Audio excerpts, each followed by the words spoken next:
Hello and welcome to another episode of Garden Table with Rose, and I am Rose. So I am back with a front garden tour. It is early in the morning, about 7 a.m. on August 16th, and I wanted to get out here and do a tour because I don't think I've done one in a few weeks, and some of the things are going to go over if I wait any longer. Now, let me preface this by saying I've injured my hand, so I haven't been able to come out and do much of anything. I only have one hand to work with, so I haven't been doing my deadheading and weeding over the past week. I haven't been able to blow the mulch and stuff off the driveway. So it's always in a little bit of a disarray, but I have an excuse this time. All right, so I'm gardening in Kalamazoo, Michigan, Zone 6A, and it's actually getting chilly. We are supposed to have more like 90-degree days coming up over like this upcoming weekend, but this morning it's cold out here. It's chilly, like you could wear a sweater. So I don't know, it may be in the low 60s this morning or high 50s. But this is my little wedge here, which is the rock garden, and the sedum is doing well over here. It's filling in little by little. I mean, it's going to take a few years. And I do occasionally break off pieces, or if a piece breaks off, I stick it in and hope that it roots. Sometimes it does, sometimes it doesn't. It's about a 50% success rate with that. But it is filling in, and so I'm happy with that. In a couple of years, I'm sure this whole thing will be probably covered. And then I did move, and I don't know if it will survive, honestly, but I did transplant the Hyssop Eunice over here. It's just the top. I cut it down, and so I mean it's just the root ball, but I don't know if that'll come back next year. But I needed to get rid of it from the other side, and I didn't want to throw it out, so I said why not there, because it is drought tolerant, and so I figured that might be a good spot for it. So I'm standing in front of the driveway. Let's walk up the front here and see what's going on. Now, from where we left off last video, I did remove all the annuals out of this garden, from the pots, from the ground, and so what you see now is all perennials, and I'm happy about that because now my perennials have filled in enough where I don't necessarily need any annuals, and it gives them some room to breathe. So over here I ended up leaving the echinacea, the white coneflower, where it was, and I did move that Invincible Sublime Hydrangea that was kind of pressed up against that fence there. I moved it to here, and it's bounced back. I mean, obviously it was looking quite sad for a while because I just dug it up and uprooted it. And it only has one bloom on it, or no, it has 3 or 4 actually. They're getting old now. They've all kind of faded. They're a vivid green though. I don't know if you can see that, but they're a nice vivid green. I do love that green. I don't think any of the other ones I have turn quite that deep of a limey green. So yeah, I've moved that so it has plenty of room now to do its thing. The elephant ear also then was given more room, so it has started to spread out. I mean, it's still very small compared to the other two, but it has put on some growth. And like I said, those are not hardy to my zone, elephant ears, so I will be digging those up. I have about 4 bulbs, and they're very large bulbs, like they're the size of a rutabaga basically. I got a few late bloomers of these lilies, which is odd because they all bloomed out in the early in the summer, but there's like a couple of scragglers that decided to bloom. And then I have pulled out some of this liatris, these spiky things here that I really don't like, but yet I have a ton of them in my garden. The pollinators like them. They swarm those, and they've cleaned them almost off, as you can see. But I've pulled some of them out. The ones that started to fall over, I've cut those down, and then I pulled out a few clumps because there was a lot of it over here. It did serve a purpose because once all the lilies were done blooming, that was kind of the one tall spiky thing that was left to bloom over here. So I was very happy about that. Let me switch over here. These pots, I got rid of all the annuals that were around them, so now they get more sun. The topiaries that are here, these boxwoods. Then I have a spiral topiary back there, and so the boxwood is growing a little bit. It has some new growth on it because it's finally getting some sun. They were completely covered with annuals. These spireas here, these pink spireas, are huge. I did not trim them this summer, which I usually go in and trim them multiple times just because I didn't want them to get big. And they do attract a lot of pollinators, but they've been done flowering, so I'm not worried about that. And I decided to let them grow to their full ability because I'm not planting anything else in this little section, at least not anytime soon.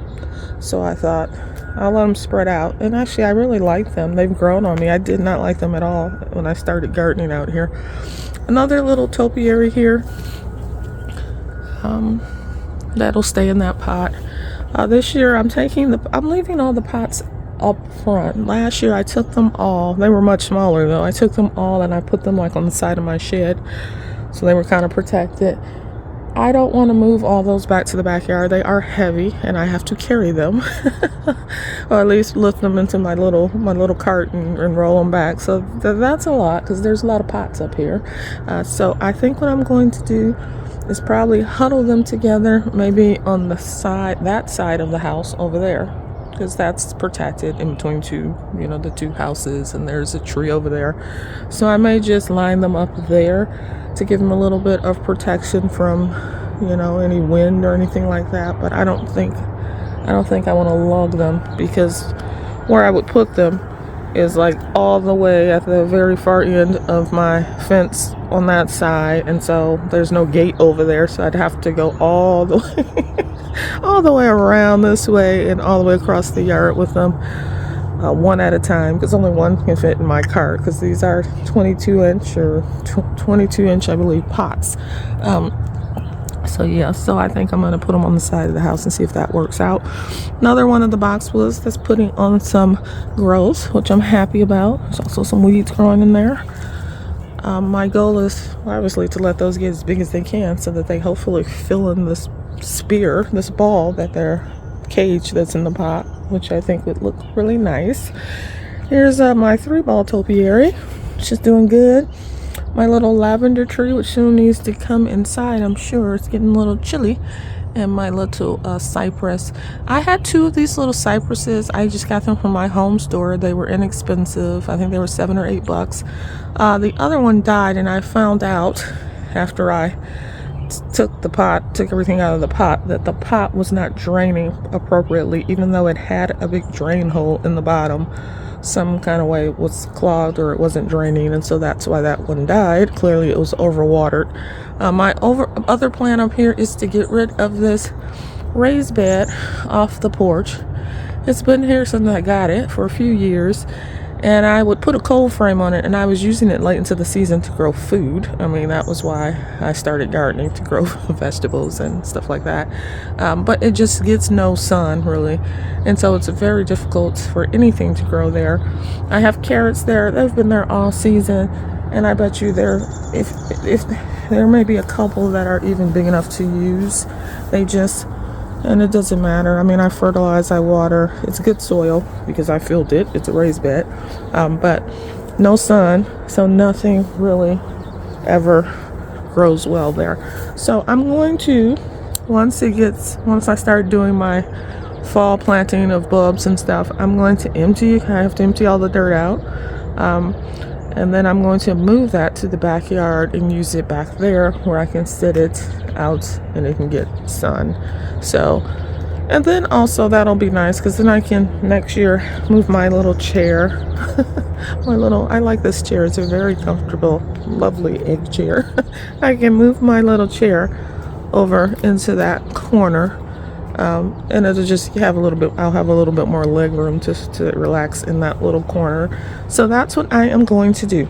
In these pots here, I've already planted seeds. Some of the cool flowers that hopefully will come up next year. We'll see. But I think I put pansies in there, basically in these 2 pots. And then I stopped at my favorite nursery, which is River Street Nursery. It's here in Comstock. It's very close to my house, but it's a local nursery, and it is my favorite nursery. And they just have everything, and it's huge. It's a massive nursery.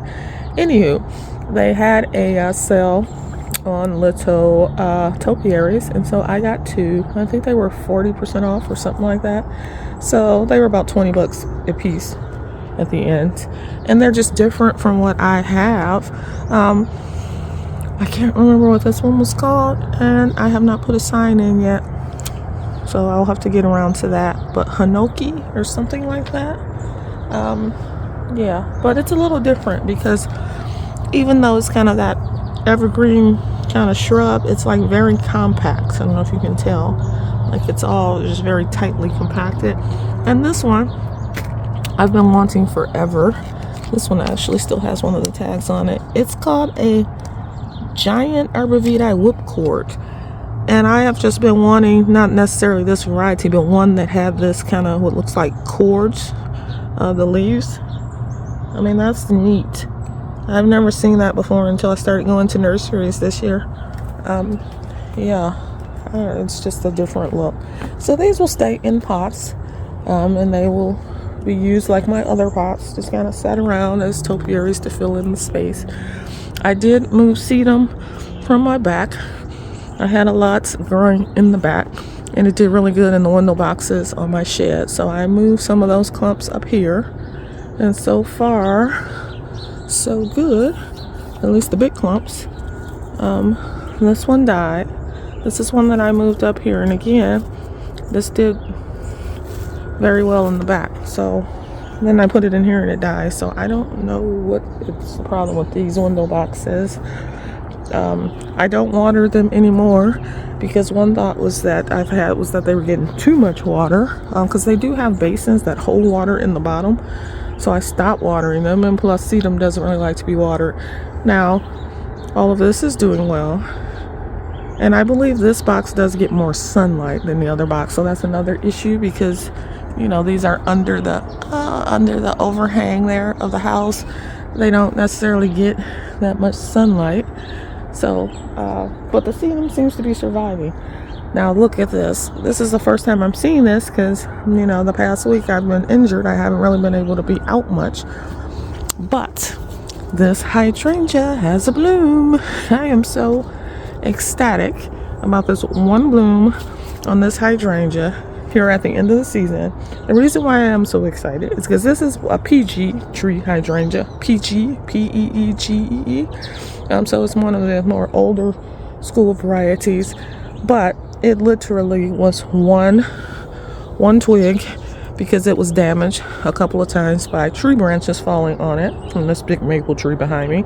And I staked it up and nursed it by itself. And I am so happy it has survived. It is thriving. It has a bloom on it. And my goal is to keep this, pruned up into a tree form and let it get as big as it gets. These get pretty big, I do believe. And it's the only thing that's like in front of the house, like close to the house. And so you can see that. I think once it gets big, imagine it big. I mean, these probably get, I don't know, maybe 6 to 8 feet. But big and full of blooms, I think that'll just be great right between those windows. And then hopefully the window boxes will be nice and lush by then with sedum. So yeah, I am really pleased with the PG. There is another PG. I believe this is a PG too over here. And this one does okay. It gets a lot of shade. So I think it probably would prefer a little bit more sun, but it's still healthy. It hasn't put out any blooms yet. Oh, let's see. I cut back all the anemones and ranunculus that were here. There were just a few that had popped up. I planted many corms, but not many of them came up. I cut them back. I'm not digging them out. I'm not doing that. That's way too much. I did order some that I will plant next spring, but I'm planting all of them in raised beds from this point forward so that I can dig them out. these chrysanthemums, some of them are getting tall. You know, these are the cutting mums, chrysanthemums, and others are staying short. And this one is weirdly fallen over and kind of, that's bizarre. It's like a, I don't know, it almost looks like a vine the way it's laying over like that. That is odd because all the others are upright. So I don't know what's going on with that one. I'm going to leave it. I may come out next week and put a support around it. I'm not sure. But I got these 3 little baby gem boxwoods from Southern Living, and they seem to be thriving. They have some new growth on the top. I think they stay pretty small. They're called baby gem, so I'm not sure how big they get. The chrysanthemums are all supposed to be perennials, so let's hope that they survive our winter. They're supposed to be hardy to the zone. To zone 5, I think it said. Let's hope they come back. See, this one is so small, and some of the others are so large, and some of them have flowered, some haven't. I'm not sure that I'll get anything tall enough to cut for flower bouquets from it this season, but we will see.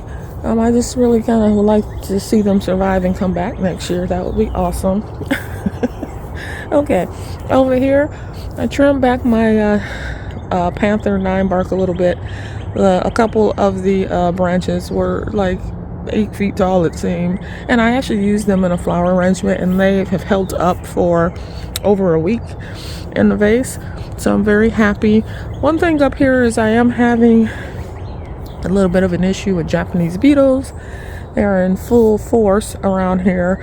I do spray, I treat my lawn with my Scott's Steps to keep them at bay, because they kind of they start as the grubs in your lawn. So I don't have a ton of them, but the ones that are here are wrecking havoc. I was spraying about once a month. I have stopped really spraying because I did harvest my peaches off my peach tree, and then I don't want to hurt the pollinators. So when stuff is in bloom, I try not to spray, or I just spray things that aren't blooming, because I don't want them to get injured. I have tons of butterflies and dragonflies and bees and just all the good things flying around along with the bad things. So there is another one of my topiaries here. And it's bushy and healthy. The 4 apples on my 1 apple tree that actually fruited had holes in them from bugs. Even though I sprayed my program religiously, it did not matter. So those, I was not able to sample anything. This hydrangea is laying down because it rained all day yesterday, and a lot the night before too. And so when it rains, these hydrangeas, any of them really, with these large panicles, are going to lay down because it's just super heavy. And then they do stand back up when the water dries off. So this rosemary has gotten huge. This is one that I planted this spring because I did not dig up all my rosemaries last year and they all died over the winter. So that has to be dug out. I'm very excited about that. I'm very excited that they've gotten big so that I can, save them for next year.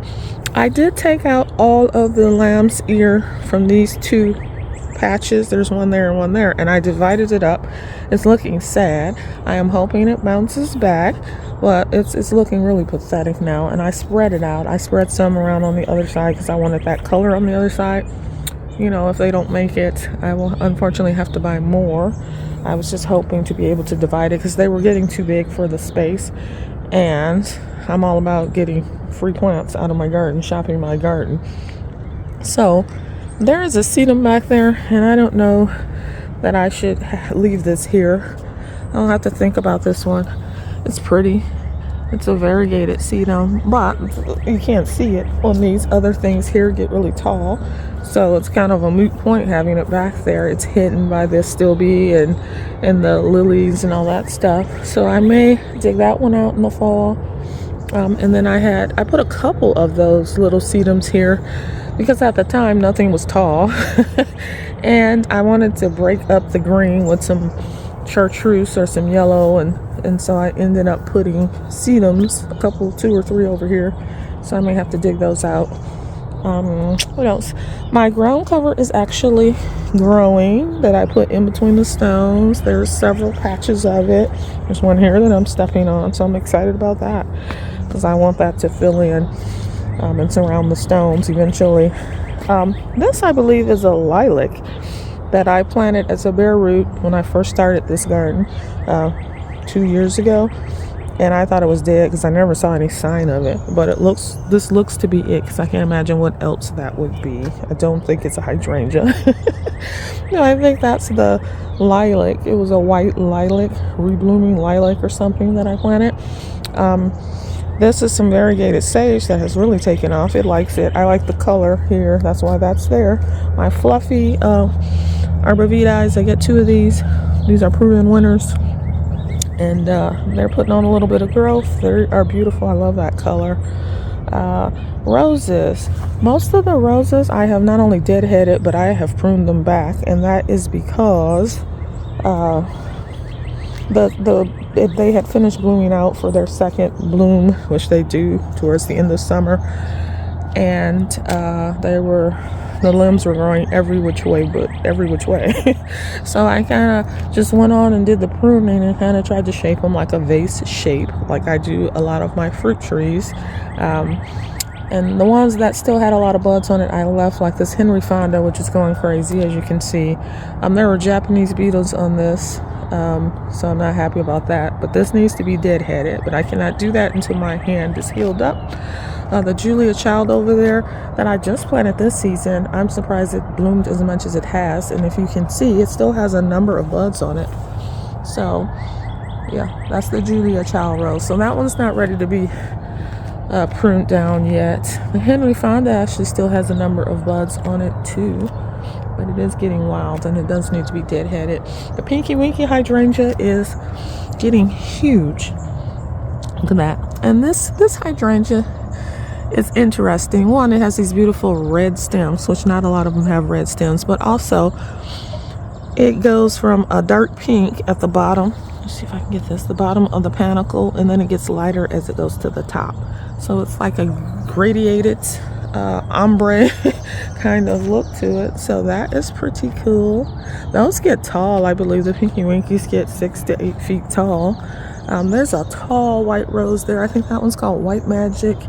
It was a really inexpensive one that I got from one of the home stores. That one had a lot of buds on it, and that's why I haven't pruned that one. As you can see, there are a number of buds on it. But basically, I'm pruning them all, except this climbing one, because that one is just a mass. But all the other roses I am pruning into more of a vase shape, so that we can have good, there's an example, so that you can see there's just 1, 2, 3, 4, 5 that I've left. But I want good airflow, and I don't want, obviously, branches crossing each other, which they were growing every which way. This is the Gatsby Star hydrangea, and I've showed you that before. It is looking great. It's putting on more buds, and actually one of the buds has turned dark pink. That must be one of the old ones, and it's just gone off. It's turned kind of a pink green, and it looks like it's dying off, that particular panicle. But I like that one. Yeah, that's another one that gets pretty tall. Okay, so these are chrysanthemums, this whole front row. And as you can see, they've bushed out. A number of them are flowering. Oh, look at this one. This color is beautiful. And as I was saying, I like this bloom a lot better than the dahlias, just simply because it doesn't seem as bug prone.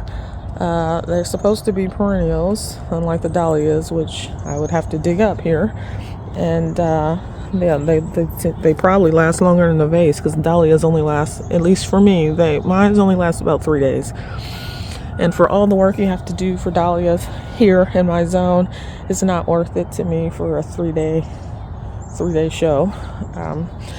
Yeah. So this is the other Gatsby Moon.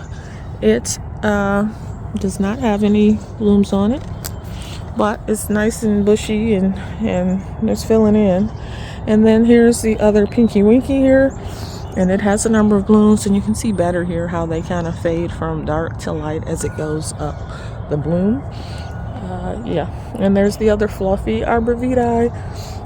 This here is another, this is another tree hydrangea, another PG hydrangea. I did trim this one up. I pruned this one up. I'm trying to make this one into a tree form too, because I would like to have this bottom clear for these other plants to have room to grow, and just have this, yeah, be like a standard tree form. So that's my goal with that one. More of the chrysanthemums that are blooming. Aren't they so pretty? And the tree, this tree hydrangea has one bloom on it that's fallen over because of the rain. But you can see it's more of a rounded, it's kind of like a panicle, a little bit of an ice cream cone shape to it, but it's a little more rounded. And then these are two chrysanthemums here. This is probably the tallest one out of all of them, but it hasn't bloomed yet.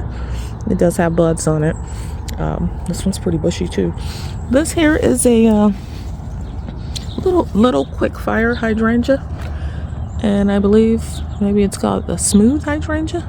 I'm not sure the category it falls into, but I like it. It stays pretty small. It's beautiful little shrub. I broke up some of that. It's still being moved it around because it was just one big mass here. This pink, it's a pink, it's still be, it's gone over now. But I broke it up and moved the patches around, and then I even moved a couple, I think, over into that big bed so it wouldn't be so crowded here. There is a yellow rose that I put here. I don't know why I put it here. I just that's the first spot I saw that had a little opening, and I just planted it there. So I think that one's called Sunsprite. There's another one that I got really inexpensively from the home store. I mean, I think they were clearancing them out or something. There's another hydrangea.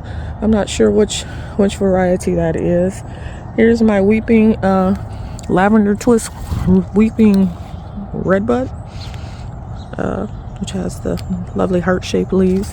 So I just planted that this spring, and it's doing well. I'm happy. The test is the winter here. If it makes it through the winter, then success. This is my snowball viburnum, and it's really taken off all of a sudden. I'm happy about that. That did bloom in the spring, and it had these little white balls on it, little snowballs. It kind of looks like a hydrangea. So I'm glad that one's doing well. And these are a couple of nut trees here. Nothing going on. They're just nice and green.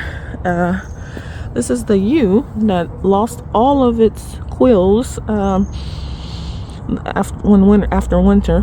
When I planted it last year, I planted this last spring, and now it is flushed out. It looks like it's gotten a little taller. I am happy. This is the only annual I didn't pull out because it was still so full and lush. This is I can't think of the name of it now, but I'll think of it after the video. I'll put it up on the screen. But this is an annual, and that is going to go away. On my Lisianthus, I've cut half of it at least. I cut a lot of it and made arrangements out of it, but this wasn't ready. So this weekend I'll have to get out and cut the rest. The Lisianthus are all annuals, and they're laying over because I didn't want to put netting or anything in the front. That would not look aesthetically pleasing, but it's okay because they're still quite usable and still lovely, and I haven't really seen any bug damage, thank goodness, to them. Usually I wait until there's like 3 blooms on it, and then I throw cut the oldest bloom off. You need to wait a little bit if you want, because it's a cluster, so there are multiple blooms right on each head, and you're not supposed to cut them until at least 2 or 3 of the blooms are open. So they were beautiful. Oh my god, that is like my favorite. But after hydrangeas, that is probably my favorite flower, is the Lisianthus, and it's number 2 on my list. Hydrangeas, then Lisianthus, and I don't know, I'll have to come up with a top 5. I'm not sure what the others are. I would have liked to put zinnias on that list because they're supposed to be so easy to grow, but all of my zinnias came down with some kind of diseases or fungus or something before they even bloomed, so I haven't gotten many zinnias. The wee whites went over a while ago, but they're healthy, and I'm happy about that. I think they look good here in the front, because I was building a gradient short to tallest in the middle and then going down to short again on the other side. So they're doing good. I still have just a couple of Bupleurum laying around because I want them to reseed. I have taken some of the ones that were completely dry and scattered the seed. I scattered it all over there. I scattered it on the other side because I don't really want to have to plant that again. And it's a wonderful filler for cut flower arrangements. So I would like to have some next year. Okay, so I changed these two little swoops here on the side of the gate. As I told you, I was going to pull out all the annuals, which I did. And in its place, I moved all the salvias and lavenders that I grew from seed up here. And some of them came out so great. Look at this one. From seed. And they were very difficult for me to grow from seed. I planted packets, at least 5 packets of different varieties. And all I got was maybe 8 plants total. So, you know, I had a hard time trying to grow them from seed, but the ones that survived are beautiful. And I wanted to create this kind of purple, white, green scenario over here. So when I was at my local nursery, not looking for it, I found this heuchera right here. It is a purple, and I cannot remember the variety. I can never remember the varieties of these things. I think I do have a sign, maybe on the other side. But it is a proven winners, and it is a very vivid purple, and they only had 3 at the nursery left, period, as we're getting towards the end of the season. So I went and then ordered one online because I needed 4, because I put 2 on each side. Oh, look at this. It's forming its little berries. This is the beauty berry. It's supposed to have purple berries. They're supposed to turn purple, so we will see. But that would be beautiful, definitely, the purple there. These foxgloves that I got from the nursery are actually in bloom and pretty tall. I was not expecting them to bloom this year. I'm hoping they're perennials. I'm hoping, because I'm not planning to buy more for sure. So let's hope so. But yeah. And then my little lime hydrangeas, they've fallen over because of the rain, but they're doing pretty well. Another one of the bright purple heucheras. And then there are 2 more over here. And I was pretty sure I stuck one of the signs in here, yet I cannot even find it. Oh well. I'm sorry about that one. Next up, there we go. I found it. Okay. This is called the Dolce Wildberry.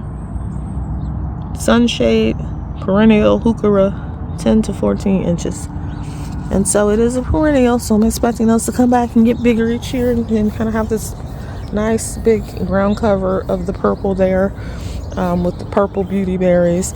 Got the purple salvias on each side. There's another purple salvia or lavender there. And then the one lone yellow butterfly bush, which the butterflies have loved. I put a picture up on my Instagram and Facebook of the butterflies on this butterfly bush. They have loved it. Yeah, they've loved it. The flowers are gone over now, but beautiful yellow flowers. Really like that one. Let me go back through here, kind of zigzagging again. This has started to flower. Another reason why I wanted to do this video before this went over as well. It started to flower, the clematis. This is the sweet autumn clematis. And I don't even know if I'll get as many flowers as I normally would, because I've been pruning this thing all season, because it is, as you can see, a massive. There's only one on each side. And it kept trying to like close in the arbor here, close in the gap. So I was out here almost every week trimming it back. So I'm sure I trimmed off a lot of the buds. But I still see a lot on this side. They just haven't started yet. This side has started though, and look at this. It puts out the sweetest. Let me go through here. Squeeze through here. It puts out the sweetest white blooms all over it. And they have a lovely fragrance. They're scented. And yeah, they stay there into the fall when most things are done blooming. So that is just a lovely clematis. Okay, so back to this side. A couple of nut trees there. I moved a couple of the salvias up here to the front as well because they're drought tolerant. I had several, like I said. Everything's doing okay. That rose creekabilia has little flowers on it, has white flowers. The two oak leaf hydrangeas have gotten much bigger. That one did not flower, although it is getting massive, the leaves. This one got one bloom on it and is not as big as the other one. So these are, one is a Gatsby pink and the other one is a Gatsby gal. I'm not sure which is which. I'm guessing. I just know one is Gatsby pink and one is Gatsby gal. Okay, this is another nut tree to go along with that one. So there are 2 almond trees here and 2 chestnut trees, which have only been here. This is the 2nd year, so they haven't done anything yet. But yeah, another one of this is blue sage. So, you know, I planted sage, blue sage, salvias. I did plant lavender. I don't think any of the lavender made it. The other rose creekabilia, which is much fuller, much healthier than the one on the other side, oddly. They were planted at the same time, same soil. But yeah, that one's doing much better. My apricot and nectarcot trees have finally stopped growing like crazy. I literally had to prune these every week as well because they were growing so rapidly.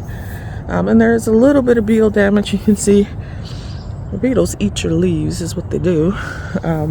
But not a lot. I mean, I was good with my spraying. Other years I have not sprayed like I should have, and I've had a lot more damage. Another one of the salvias that I moved up here. The persimmon trees, there are 2 of them. They are so pretty. Oh, I say that every time. I love these. So there are 2 persimmon trees. The butterfly bushes have bloomed out again a 2nd time. Oh, look at that. These are the Puckster, Proven Winner Puckster series. I have several. I think I have 5 or so, and they're different colors. Puckster pink, Puckster blue, Puckster this, Puckster that. This, I moved here. This is one of the Oh So Easy paprika roses. It was crowded out in that mass over there. So I dug it up and moved it here. And it has like little tiny apricot colored blooms, but I pruned it down, so you won't see anything from that this year. Another salvia, a white one. That's the ornamental oregano. This is the sun. Let's see if I can. This here is my cherry blossom, Kwanzan cherry blossom tree, which is looking tall and luscious. I love it. This has to be pruned back. This interesting rose bush here. I'm not sure what variety, but it did like a tree stalk thing. And it has roses all around the top of the tree stalk. I find that kind of interesting. So I don't know. I could probably turn that into a standard, maybe. I'm wondering if I just pruned everything and just left that one central stalk. I probably can turn that into a rose standard, maybe. I'm not sure. It's a thought. I'm gonna think about that a little bit more and look on the internet and see what they have to say about it. But more drought tolerant types of shrubs like salvias here, white salvias. This moon rock hydrangea, which you know I love these. Look at these blooms. Look, this is one bloom here. I cannot even tell you how big this is. This is literally as big as my head. It is humongous. And it's standing up. I wonder if I have this one tied up? No, it's not even tied to a support, and it's standing upright, and it rained all night. It is beautiful, and I mean some of them are laying down, but this is the moon rock hydrangea. It just has really sturdy stems from what I've seen. It's only been here, this is the 2nd year I've had it, and it's beautiful. I love it. There's one of the other elephant ears which is taken off. There's a lot of baptisia in there, so I don't know if I need to divide that at some point in the spring, but it's growing. It went from two plants of baptisia, and it's turned into this huge mass. I'm sorry, there's a plane going by. So yeah, it went from 2 baptisia plants and turned into this huge mass. So I don't know if I need to break that up at some point. There's a bupleurum still growing in there as well, but I don't know where I would move it if I did divided, so I'm not sure that I want to do that. This front is getting pretty crowded. I don't really have much space to add anything else. My little maple tree in there is still alive, thank goodness. Hopefully it survives over the winter. That Bosnian pine is growing a little bit. I love that one. This maple is looking great right now. This is the cotton candy variegated maple. That one's looking beautiful and lush. On this 9 bark summer wine 9 bark, it's growing very slow, but it looks healthy, so I'm happy with that. There's the lemonade lace elderberry down in there as well. The Annabelle hydrangea, the blooms are going over. They're browning a little bit now. Definitely very floppy, but I do like it, and I plan to keep it. I'm not going to get rid of it. The clematis, look at that. Duchess of Edinburgh. Now one is still super tiny. The other one, these are the same clematis, has taken off, and it actually is going to bloom. Look at that. It has one bloom on it. So I am really excited about that. And look at the rose behind it. Oh my gosh. Look at that view. So imagine next year that this rose bush will be taller, and these beautiful deep pink roses will be blooming behind this trellis, and on the trellis you will see this mass of clematis vine with these beautiful big white blooms opening up. Oh my gosh. And here's a picture of what the bloom is supposed to look like here on the tag. See that? So it's a larger than average, at least larger than my sweet autumn clematis bloom. Oh, that's going to be so pretty together. I think this is a coreopsis or bluebeard, this one here. I got it because I like this chartreusey color. This peach tree, the peaches aren't quite ready, so I have not picked those. They're still kind of green. This has gotten really lush over the last week. It's filled in a lot over here. A lot of just shrubs here that do flower a little bit, but that are perennial shrubs I have in this area. Like I said, bluebeards, coreopsis, dogwood, and some other things. Sweet spire, I got a couple of those over here. This is my Saturn peach tree. The sun is getting really bright, so I'm gonna have to wrap this up soon. It's creating a glare. My Saturn peach tree, I picked all the peaches, half of them, about 40% had holes in them from bugs, so they were thrown out. But I did get a big bowl of them, and they're in the fridge. I have yet to have a chance to eat them. Those purple tall ones are phlox, I determined finally. My Rose of Sharon tree is blooming all over the place. I have not deadheaded it. You don't really need to, but I like to come and pull the old blooms off. I haven't been doing that. Like I said, I haven't done anything in a week because of my hand. But it's beautiful, and like I said, it changed colors. It was lilac last year. This year it's pink. It was supposed to be red. We got 2 little hydrangeas over here. This is the Invincible Garnetta, and this is the Invincible Lace here. And they're both very ones that stay pretty tiny with nice dainty pink blooms. So I moved all the hostas that I had over here in the shade, so I just transplanted those. I moved these light colored heucheras over to the shade because they were getting burnt. You can see on the leaves that was from, they were sitting in the moon garden area, and the leaves just did not like that full sun or part sun, and so I moved all those over here. There's another hosta, another one of the tiny hostas, the other light heuchera, lime colored, and then the third of the lime colored heuchera, and 2 tiny little hostas. All of that has been relocated. The forsythia is doing great. I've cut some of that and used it also in flower arrangements. It holds up fantastically. This red twig dogwood is growing like crazy. There, I have 2 sky pencil hollies. I see one here, and I like it. I like those here because it grows in this very skinny, like a stick, like a pencil habit, but it gets tall, and it's dark green. So I think that would be a great contrast in all of this, because most of this is fairly low growing stuff, it seems. The Aurelia Sun Kings, I have 3 of those. are doing well. This is a 9-bark Spicy Devil. 9-bark. That one there. I do like 9-bark, particularly to use as a filler and flower arrangement. So I have several 9-barks, different kinds, all around the garden. There are a lot of hellebores in there. A couple of variegated hydrangeas. Oh goodness, I can't wait to see those flower. They've yet to flower. This rose bush has gotten pretty large. It only has one kind of old bloom on it. I love that soft peachy pink color. So I got more bricks. That's the other thing I've done. I went and purchased more bricks, which are there, to finish my border. So this fall, I will be finishing this border and putting the bricks around this side. I decided to just go ahead and do it. My fruit trees are doing well over here. These apple trees and a pear tree. Yeah, since I wrapped them, the deer have not been eating them.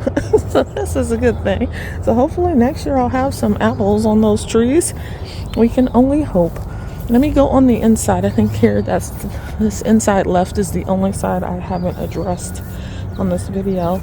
I'm trying to make these relatively short because I know nobody wants to sit for an hour watching this garden tour, but there's so many different things in my garden that, to point them out, it just takes a while. Another one of the rosemaries that I have to dig up, and then I plant another one of the salvias here that I grew from seed. There are a couple of peonies in here. There's one. I have yet to see them flower. This is a mint julep rose. I have 2 of those, and I put one here. It's supposed to be a green yellow-ish rose. I had never seen a rose that color, like a limey green mixed with yellow. So another little evergreen. This is a cheap one that I got from like the home store way back 2 years ago, way back when I first started this front garden, and I just popped that in there. There's one of those Oh So Easy paprika roses. I left 2 over here. I had 3. This Artemisia is growing huge and wonderful. I love that color mixed in here. Yarrow is always something that I'm very open to taking out as things get crowded. So this yarrow will probably all go. And it grows very fast. It's a perennial. It's good for cut flower arrangements. It's good to dry, but it gets massive very quickly. And so I only leave yarrow usually in a spot for not more than 2 years because it takes over. So I will dig those out. I may relocate them to my cut flower garden, but I have some yarrow already back there. I don't really need so much of it. Or I may end up getting rid of them because I don't really have any more garden spaces dug up. Okay, so I moved some of that lamb's ear here. I moved a patch here. And like I said, I'm just hoping it survives. I don't know. It's looking sad. I moved a little patch of it there. And then I moved a little patch of it here. And then I moved a little patch of it over in there. So I'm trying to punctuate this green with some different shades here. Pufferfish hydrangea are doing great. They are beautiful. I love them. That's the pufferfish there. And there are 2 of them. And then there is also maybe a moon rock, I think, right over there behind it. There are 2 other white panicle ones over there. They might both be moon rocks. I'm not sure. And then lots of coral bells or heuchera in here that's just getting massive, getting bigger. The elephant ear. Oh, there are 2 here. Now that purple one is a separate bulb from the green one, but beautiful. I just love how tall they are and the way it just punctuates this space right in the center and adds this tropical look to a Midwestern garden. I mean, that's pretty cool to me. This is an annual, so it'll have to come out. It was just so pretty, I couldn't bring myself to pull this one out. This is Scabiosa pincushion flower, and I put this here to use in cut flower arrangements, but I end up forgetting about it mostly because it's in the front and all my other cut flowers are in the back. But I will be growing that in my cut flower garden next year. I just love the look of that flower. And then these little things here, Caryopsis. I have 3 of these that I got from my nursery as well when I got the other stuff. And I just wanted to break up this solid green, and this is more of a variegated. It's beautiful. It's growing, and I just planted it maybe 2 weeks ago. There are lupines in there that I planted from seed. look at them coming up. Fantastic. Um, very happy about that. I believe they're biennials, lupines, I think. I don't think they're perennials, but the goal is for them to really, kind of come into their own next spring and bloom. And then my ruby slippers, I have 2 of these. This one is much further ahead, but look at that color it turns. Oh my gosh, it is a deep, deep rose, dusty rose, pink color. It is beautiful. They start off white. As you can see, there's one of the blooms, new one, white. And they turn to that deep, deep pink. And it is an oak leaf hydrangea, so those leaves should turn deep pink as well in fall. Tiny wine gold 9-burnt. I have 2 of these. I have them both here. I moved one when I put that Caryopsis in, and I moved one to the moon garden. But these stay pretty small, and they have more of a chartreuse or a little bit of a lighter green color to them. But that's the Tiny Wine Gold 9-burnt from Proven Winners. And then there are several barberry shrubs in there. There are 4, I believe, and a couple of them do turn bright, like a bright pinkish color. They're all green right now, but yeah. And then this mini rose has just survived, and I'm not gonna pull it out because it's beautiful, and it has just this little pop of red, but I didn't think that was going to survive. It was nothing going on with it.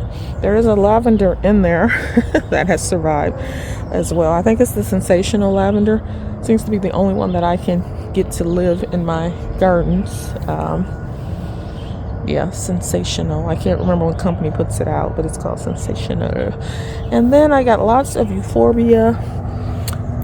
I love euphorbia. Look at that. It's so lush and so big. And then on the other side, there is a lot of Late's mantle. You can't really see it from here, but like over in there on that other side, kind of more towards the shade, is a lot of Late's mantle. Here's another yarrow that can come out to give the other thing some room.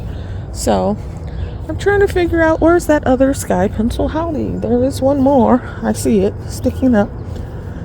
And they will get pretty tall. I don't know how tall they can get, but they can get several feet tall. So they will stand out above the other things once they're, fully grown. Here it is. So there's the other sky pencil holly. And I do like those in here. I will keep those. And you can see the Rose of Sharon tree here more from the front view. It's beautiful. It is really beautiful. So I'm interested to see what color the blooms will be next year. They change colors every year, so we'll see next year. And then of course I have some white coneflower in here that's gotten pretty tall, and that's a perennial. Will come back. I do like coneflowers, and I like now that they have so many different colors of it. Before it used to just be purple. You'd see purple everywhere, and I have a purple one in the back, but now it comes in a rainbow of colors, and I really like the white here. Yeah. So that, in a nutshell, a mouthful, is what's going on in my front garden in mid-August.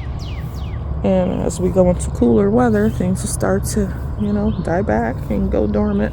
So I got to enjoy these last few weeks of this garden up here while I can.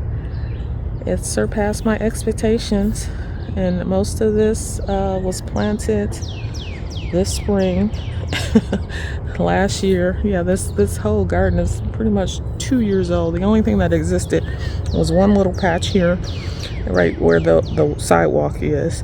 That one little patch was all that existed 2 years ago, and then I just kept adding on to it. And the trees I had planted the fruit trees, like those 8 trees on the side, the peaches and the apples. Those I did plant 3 years ago, but they were just sitting in the grass, and there was like nothing else. So I am very pleased with what I have accomplished in 2.5 years, something like that, 2 years. And it will only get better as things mature and get more lush and more beautiful. So thank you for joining me. I do have one thing I'll point out to you as I leave. I got to get to work, actually. Yeah.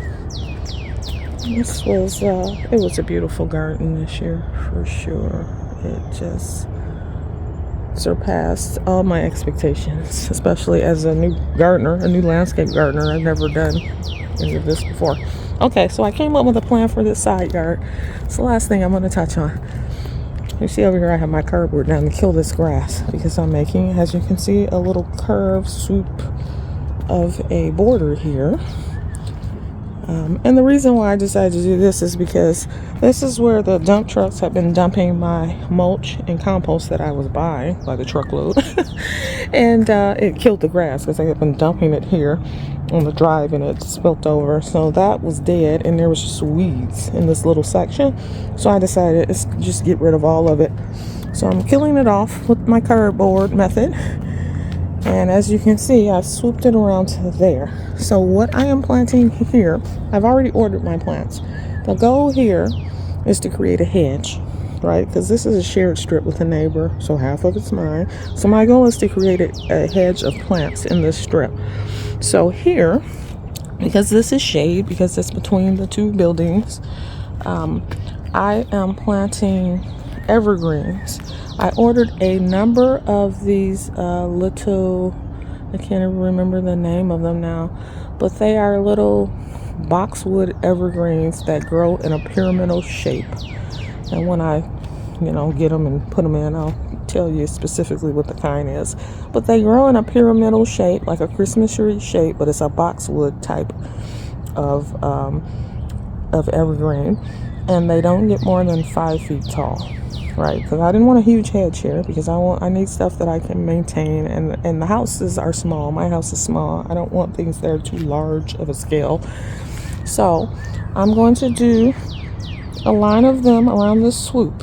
So maybe 5 are going to go here because they don't get more than 5 feet tall. They don't get more than 4 feet wide, something like that. And then this is shade again. And hostas grow in shade, but I don't like hostas that much, so I'm not going to fill this with hostas. What I am going to do is put one viburnum, which can deal with part shade. One viburnum, double viburnum is going to go here, and they get pretty big. And it basically, like my snowball viburnum, looks kind of like a hydrangea, but a big giant shrub one. So that's going to go right in the center. And I'm not really worried about what's going to go around it, but for now, that's what I'm going to do. I'm going to outline this with the 5 little boxwood Christmas trees and then put that viburnum right kind of in the middle. And then, once I get to the end of the swoop, I'm going to continue with those Christmas tree pyramidal boxwoods, but I'm going to alternate them with hydrangeas. With Limelight Prime hydrangeas, which is what I have in my backyard up against the fence, a hedge of them. They get to be 5 to 6 feet tall and 5 feet wide, 4 to 5 feet wide. And so I'm going to have hydrangea alternate with the boxwood, hydrangea, boxwood, etc. all the way down. So I'm going to start like at the end of this swoop and then kind of go in a straight line all the way down the driveway until I get to the same line of reference as my border over here. So my border is set in obviously for right-of-way reasons. I set it in from the street so many feet. So I can't remember how many feet, but I'm going to go measure from the street to my brick border on the side, and then that is where the line is going to end on this side. But the only thing I'm planting is those boxwood, pyramidal boxwoods, Christmas tree shaped bushes along with the hydrangeas, and then it's going to stop at a boxwood, and the rest is going to stay grass. So I'm just going to dig up and remove a strip of grass long enough to have these boxwoods and hydrangeas. And like I said, I'm going to do a straight line. So wherever that line is, and this driveway curves around, so it's going to be closer to the drive starting there. But as it goes down, you're going to see more and more grass because it curves in. But that's okay. All that will remain grass. But this hedge will grow up then, and it'll be a dividing line between the two houses. And also it'll bring to me some cohesion with the garden, because when you look at the garden, this side is completely bare. It's just the grass, right? I haven't done anything over here. And then you come and you look at this side and it has all this stuff, right? So it doesn't even look like it belongs to the same house. It looks like this. And then there's like nothing. So I think that'll just make it all look like one house. It'll just bring it all together. There won't be a lot there, but those shrubs will get pretty tall. Like I said, 5 to 6 feet between the two, and a series of them, which will definitely make a statement. It'll have an impact and stand out, and I think that'll be beautiful there. And I don't really plan to do anything else over there. Maybe years down the road, if I'm still here in this house, I would maybe dig up the rest of the grass and make garden beds out of it. But that's all I'm planning to do in the near future. So that's my fall plan. Plus I got hundreds and hundreds and hundreds, maybe 1,000 total, of different kinds of fall bulbs to plant, from tulips to daffodils. I got alliums coming. What else was I planting? Yeah, that's probably it. Tulips, daffodils, alliums.